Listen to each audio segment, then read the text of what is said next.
అండి, నమస్తే. Welcome to current affairs light YouTube channel. ఇవాళ మన క్లాస్లో రీసెంట్గా జరిగినటువంటి కరెంట్ అఫైర్స్లో ఇంపార్టెంట్ కాన్సెప్ట్ నేర్చుకుందామండి. మీకు కనుక మా ఛానల్లో ఉన్నటువంటి వీడియోస్ అండ్ ఎక్స్ప్లెనేషన్ నచ్చినట్లయితే మా ఛానల్ లైక్ చేయండి, షేర్ చేయండి అండ్ సబ్స్క్రైబ్ చేయండి. Welcome to current affairs light YouTube channel. ఇవాళ మన కాన్సెప్ట్ వచ్చేసి smart 2.0 programme. So smart 2.0 programme అంటే ఏంటి, దానికి సంబంధించినటువంటి అన్ని అంశాలని కూడా మనం ఈ యొక్క వీడియోలో చూద్దాం. ఈ స్మార్ట్ 2.0 ప్రోగ్రామ్ ఏదైతే ఉందో ఇది ఎస్పెషల్లీ మినిస్ట్రీ ఆఫ్ ఆయుష్ తరపున ఇవ్వబడినటువంటి ఒక ఎడ్యుకేషనల్ ప్రోగ్రామ్ లాంటిది అనమాట. అది కూడా అధ్యయనానికి ఉపయోగపడే విధంగా ఇచ్చేటువంటి ప్రోగ్రామ్. అండ్ ఇది ఎవరి ఆధ్వర్యంలో జరుగుతుందంటే central council for research and ayurvedic sciences. అంటే మన దేశంలో ఉన్నటువంటి ఆయుర్వేదిక్ సైన్స్కి సంబంధించినటువంటి రీసెర్చ్ టీమ్ ఏదైతే ఉంటుందో దాన్నే CCRAS అంటాం. సో వాళ్ళు మినిస్ట్రీ ఆఫ్ ఆయుష్ కింద ఉన్నటువంటి ఒక ప్రత్యేకమైనటువంటి విభాగం అనమాట. అండ్ దాంతోపాటు national commission for Indian system of medicine. So మన దేశంలో ఉన్నటువంటి మెడిసిన్ పరంగా ఎన్ని రంగాలైతే ఉన్నాయో అన్ని రకాలైనటువంటి సంబంధించింది national commission for Indian system of medicine. ఈ రెండింటి యొక్క ఆధ్వర్యంలో నిర్వహించబడినటువంటి ప్రోగ్రామ్ ఏంటంటే smart programme. So SMART 2.0 programme అనేది CCRAS and NCISM. So central council for research in Ayurvedic science and దాంతోపాటు national council for Indian research of medicine. వీటి రెండింటి యొక్క ఆధ్వర్యంలో స్మార్ట్ 2.0 ప్రోగ్రామ్ అనేది జరుగుతుంది. అండ్ ఈ యొక్క ప్రోగ్రామ్ యొక్క ఉద్దేశం అండ్ లక్ష్యం ఏ విధంగా ఉంటుంది, అండ్ ఇక్కడ స్మార్ట్ ప్రోగ్రామ్ అని ఏదైతే చెప్తున్నామో అది 2.0 వర్షన్. అంటే ఇంతకుముందే స్మార్ట్ ప్రోగ్రామ్ జరిగింది అండ్ దాంతోపాటు స్మార్ట్ 1.0 ప్రోగ్రామ్ కూడా ఇంతకుముందు జరిగింది. సో స్మార్ట్ 1.0 ప్రోగ్రామ్ కూడా ఇంతకుముందు జరిగింది. అండ్ ఇక్కడ స్మార్ట్ అని చెప్తున్నప్పుడు scope for main streaming ayurvedic research among teaching professionals అనమాట. అంటే అధ్యయన రంగంలో ఉన్నటువంటి అది కూడా ఆయుర్వేద పరంగా ఏవైతే ఇన్నోవేషన్స్ జరుగుతూ ఉంటాయో, పరిశోధనలు జరుగుతుంటాయో వాటన్నిటినీ కూడా ఇంకా బెటర్గా అందరికీ తెలిసేలా చేయడం కోసం ఏర్పాటు చేసిందే ఈ స్మార్ట్ ప్రోగ్రామ్ అనమాట.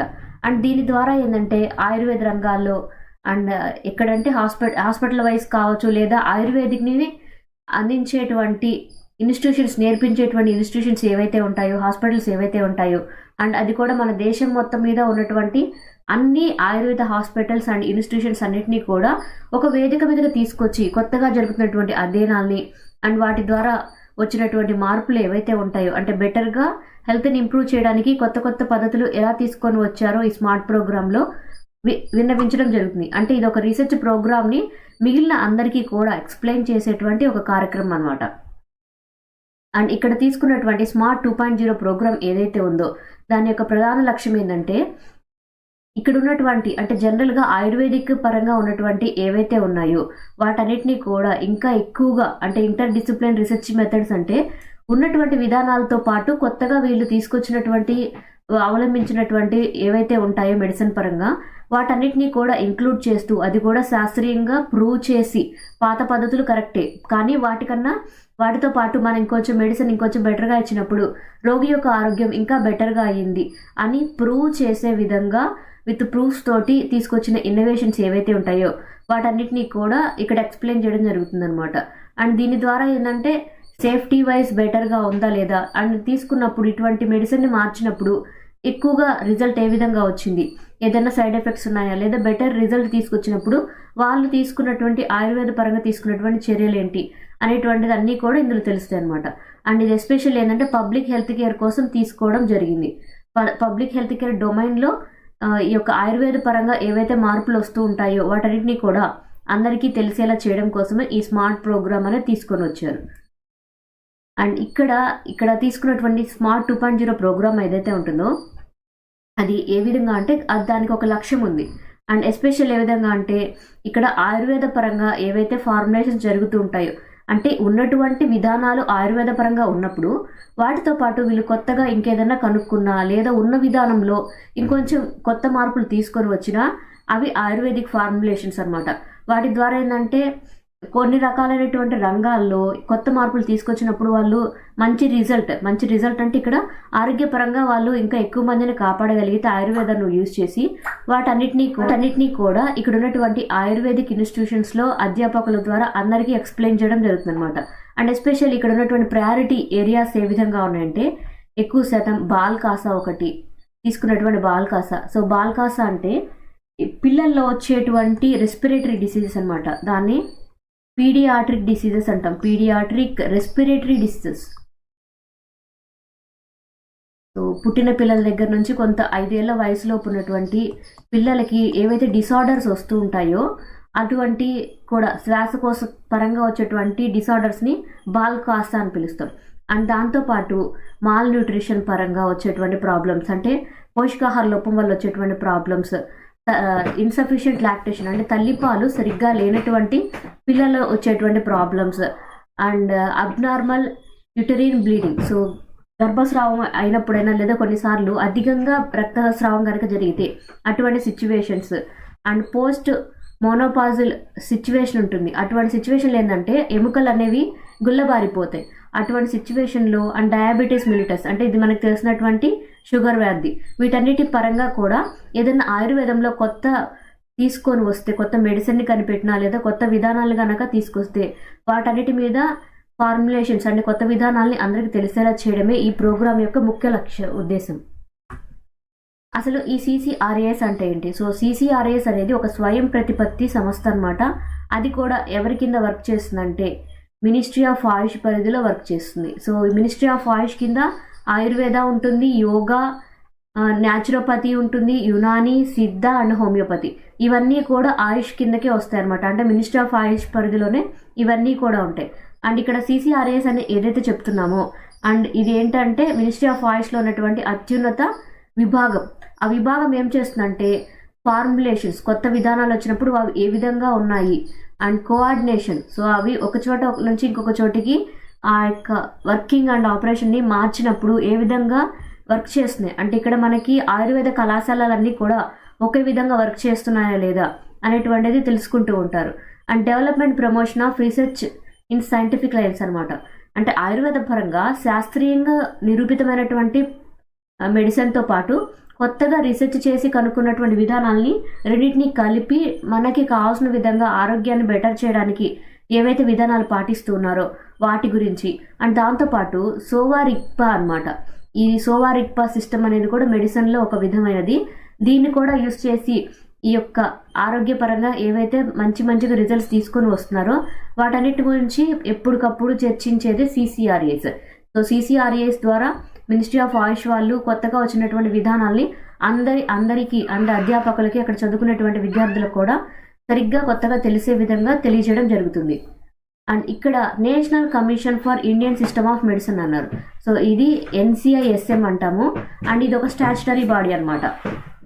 బట్ ఇక్కడ ఉన్నటువంటి స్టాచ్యుటరీ బాడీ ఏదైతే ఉందో అది national commission for Indian system of medicine act. అది ఒక చట్టబద్ధంగా తీసుకొని 2020 సంవత్సరంలో ఏర్పాటు చేయబడింది అనమాట.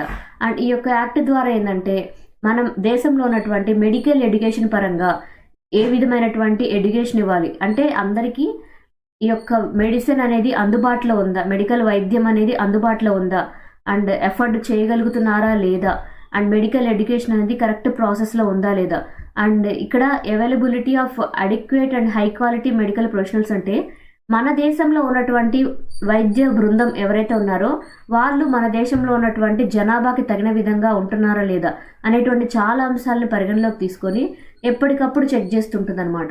అండ్ వీళ్ళు ఆయుర్వేదిక్ మెడిసిన్కి టెస్ట్ చేసేటువంటి CCRAS రెండూ కలిసి ఈ స్మార్ట్ 2.0 ప్రోగ్రామ్ని నిర్వహిస్తూ ఉన్నారు. అండ్ ఇక్కడ కాంపోజిషన్ ఏ విధంగా ఉంటుంది? సో కాంపోజిషన్ అంటే ఇందులో ఎంతమంది విభాగం సభ్యులు ఉంటారు. సో నేషనల్ కౌన్సిల్ ఆఫ్ మెడిసిన్లో నియర్లీ 29 మంది సభ్యులు ఉంటారనమాట. అండ్ ఇది మన దేశం యొక్క సెంట్రల్ గవర్నమెంట్ యొక్క ఆధీనంలో వర్క్ చేస్తుంది. అండ్ ఇక్కడ ఏదైతే కమిటీ ఉంటుందో ఆ కమిటీలో ఏంటంటే సభ్యుల్ని రికమెండ్ చేస్తారు. సో సభ్యుల రికమెండేషన్ అంటే సెంట్రల్ గవర్నమెంట్ తరపున కొంతమందిని రికమెండ్ చేస్తారనమాట. ఏ విధంగా అంటే ఒక చైర్పర్సన్ని, కొంతమంది పార్ట్ టైం మెంబర్స్ని, అండ్ దాని తర్వాత ప్రెసిడెంట్స్ అనమాట. ప్రెసిడెంట్స్ కూడా మన దేశంలో ఉన్నటువంటి ఏవైతే మెడికల్ కళాశాలలు ఉంటాయో అటానమస్ బోర్డ్స్ వాటి నుంచి ముఖ్యమైన వ్యక్తుల్ని ఇందులో సభ్యులుగా ఎంచుకుంటారనమాట. అంటే ఇందులో చైర్మన్గా అండ్ దాంతోపాటు ప్రెసిడెంట్స్గా ఉండడానికి మన దేశంలో అత్యున్నతమైనటువంటి మెడికల్ వైద్య కళాశాలలు అండ్ హాస్పిటల్స్ ఏవైతే ఉంటాయో వాటికి సంబంధించినటువంటి గొప్ప వ్యక్తుల్ని ఈ యొక్క సంస్థకి అంటే ఈ విభాగానికి అధిపతులుగా ఎంచుకోవడం జరుగుతుంది. అండ్ ఇది మొత్తం కూడా సెంట్రల్ గవర్నమెంట్ ఆధీనంలో జరుగుతుంది అనమాట. అండ్ ఫంక్షన్స్ ఏ విధంగా ఉన్నాయి, సో ఇక్కడ మనకి ఎన్సిఐ మెడికల్ కౌన్సిల్ ఏదైతే ఉందో మెడిసిన్ పరంగా ఉన్నటువంటి విధానాల్లో ఎటువంటి చర్యలు తీసుకుంటూ ఉంటారు. జనరల్గా అయితే చాలా రకాలైనటువంటి విధానాలు అనమాట. మన దేశంలో ఉన్నటువంటి అన్ని మెడిసిన్ పరంగా ఉన్నటువంటి విభాగాలన్నీ కూడా దీనికి ఆధీనంలో ఉంటాయి. అండ్ ఇక్కడ ఏంటంటే అన్నిటినీ రెగ్యులేట్ చేయడం అనేది వీళ్ళకి మెయిన్ ఇంపార్టెంట్. పాలసీస్ చేసి అవసరమైనటువంటి విధి విధానాలను అమర్చడం ద్వారా రెగ్యులేషన్ ప్రాసెస్ అనేది చేస్తుంది. సో రెగ్యులేషన్ ప్రాసెస్ ఉంటుంది. ఎస్పెషల్లీ మెడికల్ ఇన్స్టిట్యూషన్స్ ఏవైతే ఉంటాయో అవన్నీ కూడా సరిగ్గా వర్క్ అయ్యే విధంగా మన దేశంలో ఉన్నటువంటి మెడికల్ ప్రొఫెషనల్స్ ఏ విధంగా వర్క్ చేస్తున్నారు అనేటువంటి విధానాల మీద ఎప్పటికప్పుడు చెక్ చేస్తూ ఉంటారనమాట. అంటే సరైనటువంటి ప్రాసెస్ పరంగానే మెడిసిన్ చదివి వర్క్ చేస్తున్నటువంటి వ్యక్తులను మాత్రమే ఎంచుకుంటారనమాట. ఆ విధంగా మాత్రమే ఇందులో వర్క్ చేసే విధంగా చూస్తారు. అండ్ హెల్త్ కేర్ సిస్టమ్ పరంగా ఉన్నటువంటి హ్యూమన్ రిసోర్సెస్ ఏ విధంగా ఉన్నాయి, ఇన్ఫ్రాస్ట్రక్చర్ ఫెసిలిటీస్ ఏ విధంగా ఉన్నాయి, అంటే ఇక్కడ వైద్యులు ఎక్కువ మంది సరిపోయేంత ఉన్నారా లేదా, అక్కడ ఉన్నటువంటి సదుపాయాలు అవసరమైనటువంటి మెడిసిన్స్ అయినా పరికరాలైనా సరైన విధంగా అమల్లో ఉన్నాయా లేదా, అవసరానికి తగ్గట్టుగా ఉన్నాయా లేదా ఎప్పటికప్పుడు చెక్ చేస్తుంటారు. అండ్ వీళ్ళు ఏంటంటే సెంట్రల్ గవర్నమెంట్ తరపున ఉన్నప్పటికీ కూడా వీళ్ళు ప్రతి స్టేట్లో ఉన్నటువంటి స్టేట్ మెడికల్ కౌన్సిల్స్ ఏవైతే ఉంటాయో వాటితోటి కొలాబరేట్ అయ్యి ఎప్పటికప్పుడు సిస్టంలో ఉన్నటువంటి అన్ని విషయాల్ని చెక్ చేస్తూ ఉంటారనమాట. అండ్ రెగ్యులేషన్స్ కూడా ఒక చట్టం ఆధీనంలాగా చేసి వాటన్నిటిని వర్క్ చేసే విధంగా చూస్తారు. అంటే ప్రతి రాష్ట్రంలో ఉన్నటువంటి విభాగాలన్నీ కూడా కేంద్ర ప్రభుత్వానికి ఎప్పటికప్పుడు చెక్ చేసే విధంగా హెల్ప్ చేస్తూ ఉంటారు. అండ్ ఇక్కడ ఏంటంటే అటానమస్ బోర్డ్స్ ఏవైతే ఉంటాయో అవన్నీ కూడా కలిసి వర్క్ చేసే విధంగా వాటి మధ్య కోఆర్డినేషన్ కూడా ఉంటుంది. అండ్ ఇప్పుడైతే మనకు వచ్చినటువంటి స్మార్ట్ 2.0 ప్రోగ్రామ్ ఏదైతే ఉందో అది central council for research in Ayurvedic sciences and దాంతోపాటు national commission for Indian system of medicine, ఇవి రెండూ కలిసి మనకు ఏర్పరిచినటువంటి ప్రోగ్రామ్ ఏంటంటే స్మార్ట్ 2.0. ఈ స్మార్ట్ 2.0 ప్రోగ్రామ్ ఏదైతే ఉందో ఇది 2.0 వర్షన్ అనమాట. అండ్ ఇది మన దేశంలో ఉన్నటువంటి ఆయుర్వేద పరంగా వచ్చినటువంటి కొత్త విధానాల్ని అందరికీ తెలిసే విధంగా చేయడానికి ఏర్పరిచినటువంటి ఒక programme. And smart 2.0 programme ministry of Ayush తరపున ఇవ్వబడుతుంది. NCISM అనేది ఇందులో భాగంగా ఉంది. సో NCISM ఉంది కాబట్టి మొత్తం మెడికల్ విభాగానంతా కూడా ఈ స్మార్ట్ 2.0 ప్రోగ్రామ్ ద్వారా అందరికీ విధానాలు అనేవి తెలుస్తాయి. Thank you for watching my video. మీకు కనుక నా వీడియో ఎక్స్ప్లెనేషన్ నచ్చినట్లయితే నా వీడియోస్ లైక్ చేయండి, షేర్ చేయండి, సబ్స్క్రైబ్ చేయండి. మీకు కనుక నా వీడియోస్ నచ్చినట్లయితే కామెంట్ సెక్షన్లో మీకు నా వీడియోస్ ఏ విధంగా అనిపిస్తున్నాయో తెలియజేయండి. Thank you for watching my video.